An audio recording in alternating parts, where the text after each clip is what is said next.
नमस्कार शेतकरी मित्रांनो, माझं नाव योगेश भोये. आज मी तुम्हाला पिकाच्या नोंदी कशा सातबाऱ्याला करतात याबद्दल माहिती सांगणार आहे. सर्वप्रथम आपण आपल्या मोबाईलमध्ये प्ले स्टोअरला जाऊन ई पीक पाणी ॲप सर्च केल्यावर ई पीक पाणी ॲप दिसतं आहे, ते डाउनलोड करून घ्यायचं. आता माझ्या तर ऑलरेडी हे इन्स्टॉल आहे, त्याच्यामुळे ओपन दिसते, तुम्हाला इन्स्टॉल म्हणून दिसेल. तुम्ही इन्स्टॉल करून घ्या. मी आता ओपन करतो. पुढं गेल्यावर असं सगळं अलो करून घ्या आणि पहिलं पान हे असं ओपन होतं. त्यानंतर स्लाईड केल्यावर आपल्याला महसूल विभाग आणि निवडा वगैरे असं नाव येतं. तिथे मी आता पालघर जिल्ह्यामध्ये असल्यामुळे मी माझं कोकण विभाग निवडतो. कोकण विभाग निवडल्यावर पुढे जा बटनावर क्लिक करतो. पुढे गेल्यावर शेतकरी लॉग इन करा असा एक लोगो दिसतो, त्याच्यावर क्लिक करायचं. त्यानंतर आपला मोबाईल नंबर प्रविष्ट करा. आता मी माझा मोबाईल नंबर टाकतो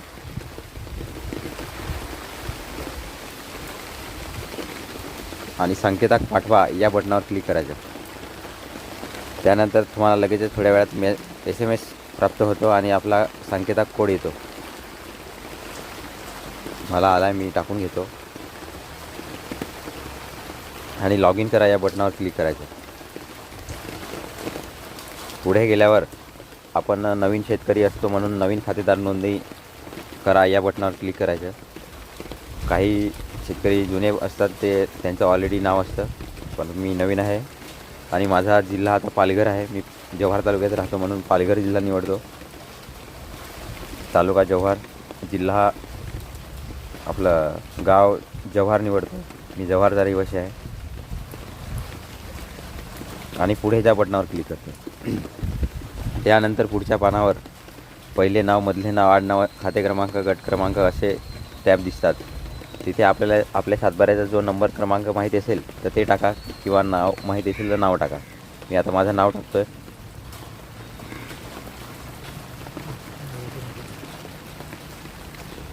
नाव टाकल्यावर शोधा या बटनावर क्लिक करायचं. खाली गेल्यावर आपलं नाव सिलेक्ट करायचं. आता मी माझं नाव सिलेक्ट केलं आहे आणि आपला खाते क्रमांक दिसतो. हे बरोबर आहे का नाही तपासा असा एक मेसेज येतो. ते बरोबर ऑलरेडी आहे, त्यामुळे आता मी पुढे जातो. पुढे गेल्यावर आपल्याला मेसेज येतो, आपला खाते क्रमांक यशस्वीरित्या नोंदणीकृत झालं. ओके बटनावर क्लिक करा आणि आपण इथे खाली आता जे नाव निवडलं, आता लता शंकर बोरसे मी नाव निवडलं होतं, ते निवडायचं आणि पुढे जा या बटनावर क्लिक करायचं. पुढे गेल्यावर आपल्याला एक असं पेज ओपन होतं. पीक पाणी नोंदवा, बांधावरची झाडे नोंदवा, अपलोड करा, माहिती मिळवा, कायम पड, चालू पड. त्यात आता मला भाताची नोंदणी करायची आहे. भात पिकाची नोंदणी सातबाऱ्याला करायची, त्यामुळे मी पीक माहिती नोंदवा या बटनावर क्लिक करतो. पुढे गेला आपला खाता क्रमांक निवडायचा. नंतर आपला जो काय गट नंबर असेल तो ऑलरेडी याच्यात येतो. खाली जमिनीचे क्षेत्र दिसतं. तर सर्वप्रथम आपण आता खरीप हंगाम चालू आहे, त्यामुळे खरीप हंगाम निवडून घेणं आवश्यक आहे. पिकाचा वर्ग निर्भळ पीक, एक पीक. शक्यतो पालघर जिल्ह्यात हे एकच पीक घेतात, मिश्र पिकं घेतली जात नाही. पिकाचा वर्ग प्रकार पीक निवडा. जर आंबे काजूची वाडी वगैरे असेल तर फळबाग निवडू शकता. आता मला भात लावायचं आहे, त्यामुळे पीक निवडलं. नंतर आता भाताचं ही धान्यांचे प्रकार दिसतात सर्व. त्यात आता 3 नंबरलाच माझं भात दिसतं आहे. भाताला मी क्लिक केलं आणि त्याच्यात आता माझं हे 40 गुंठे म्हणजे 1 एकर भात आहे. तरी मी 0.40 असं नोंदवलं आहे. 0.40 केलं किंवा 4000 केलं तरी काय प्रॉब्लेम नाही. आणि जलसिंचनाचे साधन इथे आता हे वर्षा पावसाचं आहे, त्यामुळे मी कोरडवाहू अजलसिंचित असं निवडतो. तसेच आपण आपली भात कधी लागवड केली त्या लागवडीची दिनांक टाकायची. आता मी जुलै महिन्यात 4 तारखेला भाताची नोंद केली होती, लागवड केली होती, तारीख टाकून घेतली. तसेच आपण केंद्रावर भात विक्री करायचं असेल तर होय किंवा नाही निवडायचं. मी नाही निवडतो आणि पुढे जा या बटनावर क्लिक करतो. पुढे गेल्यावर आपल्या मोबाईलचं लोकेशन वगैरे चालू करायचं. ते मेसेज येतो, त्याला क्लिक करा, ऑन करा.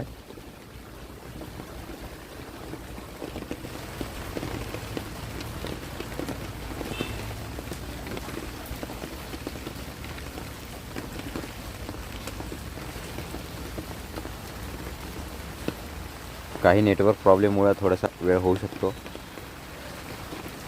सर्व्हर प्रॉब्लेम असतात.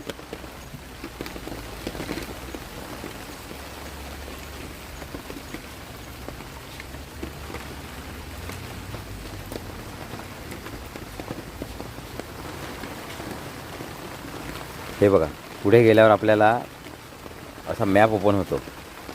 जर आपण त्या प्लॉटमध्ये असाल तर 0 मीटर आपल्याला दाखवतं आहे, आणि जर आपण त्यापेक्षा लांब असाल तर हा ॲरो दिसतो मध्ये 2 नंबरच्या बाजूला. तो जिथे कुठे असेल तिथून आपण सरळ त्याच्या दिशेने जायचं. एक रेष दिसते, त्या सरळ त्या रेषेला गेलं की आपला प्लॉट पुढे येतो आणि आपल्याला खाली मीटर पण दिसतं किती आपण अंतरावर राहते. आता मी ॲक्च्युली त्या प्लॉटमध्ये उभा आहे, त्यामुळे मला 0 मीटर येतं आणि आता मी पुढे जाऊ शकतो. म्हणून आता पुढे जा या बटनावर क्लिक करतो.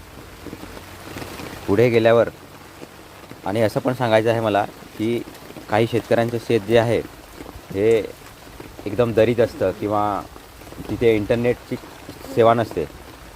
तर सर्वप्रथम आपण ज्या ठिकाणी उभे असतो तिथे नेटवर जाऊन आपली नोंदणी करून घ्या.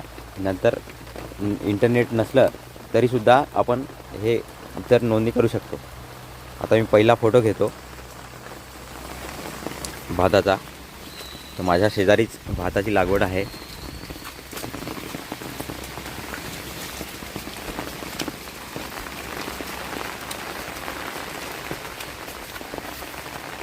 आणि आपल्या शेताचा असा एक फोटो काढून घ्या आणि ओके करा. त्यानंतर दुसरं छायाचित्र घेणे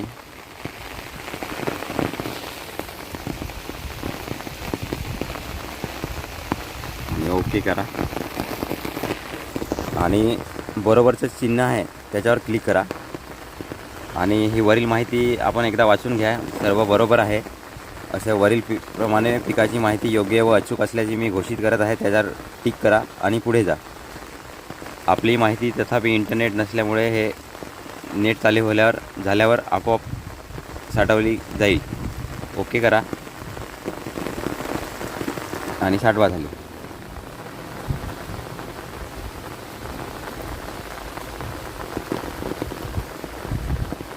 आणि जी पिकाची माहिती भरली आपण, ती माहिती भराच्या बाजूला पिकाची माहिती पहा या बटनावर क्लिक करायचं. आता इथे मी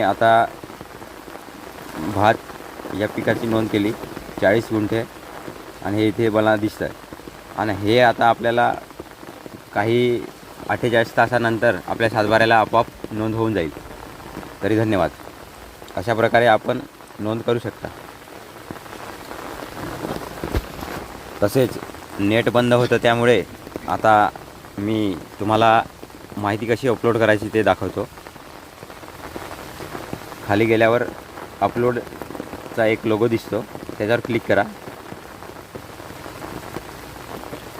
माहिती साठवली आणि अपलोड झाली आहे. त्याला ओके करा. तुमची माहिती सर्व्हरला अपडेट होऊन जाईल. धन्यवाद. तसेच काही शेतकऱ्यांचे भरपूर पिकं असतात, नागली, वरी, तूर, उडीद. तसेच नागली पिकाची जर नोंद करायची असेल तर आपण आता मी नागलीची नोंद करून दाखवतो. पीक पाणी नोंदवा याच्यावर या बटनावर क्लिक करा. नंतर खाते नंबर आपला निवडून घ्या. गट नंबर मगाशी मी 80 गुंठ क्षेत्र एकूण होतं, त्यापैकी हंगाम निवडा. त्यापैकी 40 गुंठ भाताचं भरलं आणि 40 गुंठ शिल्लक आहे. त्यामुळे आता मी नागलीचं निवडतो. खाली गेल्यावर आपण पीक निवडल्यावर आपलं पीक निवडा. नागली, नाचणी, रागी अशी 3 नावं येतात. त्याच्यावर क्लिक करा. आता मी 20 गुंठ नागली लावलेली आहे.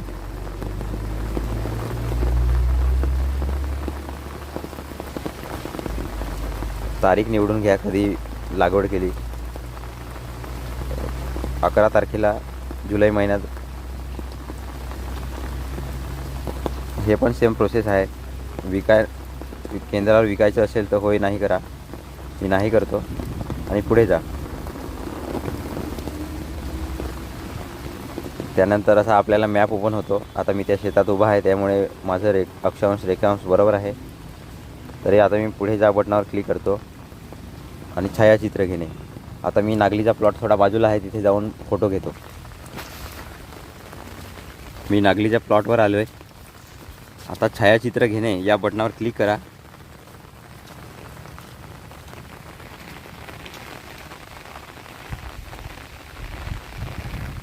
फोटो काढून घेतल्यावर ओके बटनावर क्लिक करा. दुसरा फोटो काढून घ्या.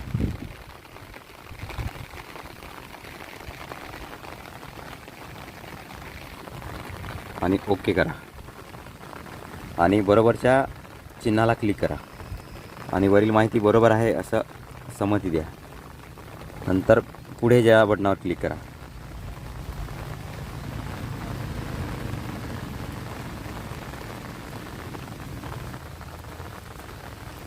आणि आपली माहिती साठवली आहे. इंटरनेट चालू केल्यावर अपलोड होऊन जाईल.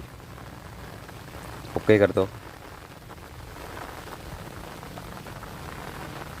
तरी अशा प्रकारे आपण आपल्या शेताची जी काही लागवड केली आहे त्याची नोंद आपल्या सातबाऱ्याला करून घ्या. सर्वांना धन्यवाद.